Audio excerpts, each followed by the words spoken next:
Is it better to have just one screen or loads of screens? Now, me personally, I only have one these days. It's a 32-inch monitor though, so it's relatively large, for a computer screen.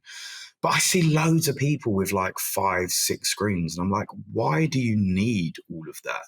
You've got to think of it from a streamlining perspective.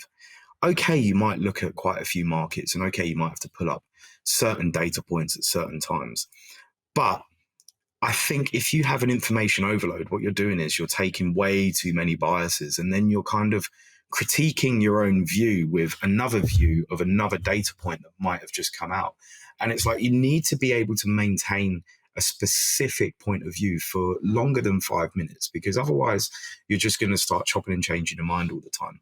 If you're constantly taking in data and different pieces of information from different places because you have constant access to that information, it can get quite confusing for your brain, and you can end up confusing yourself. So these days, I like to portion off half and half of my screen.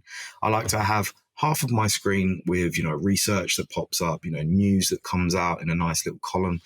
And then the other half, just 2 or 3 charts. That's all I need to be able to look at to come to a decision. And then, if a piece of news comes out, I can quickly go and find the data and see what I need to see. But having 6 screens, unless you're working on an institutional desk, you've got loads of customers, clients that are phoning in orders, you need to be looking at certain things. It doesn't make sense. Leave that for the institutional guys who, quite frankly, they don't even want that many screens either. So I think reduce the amount of information that you're constantly taking in, and you will find it to be a massive benefit.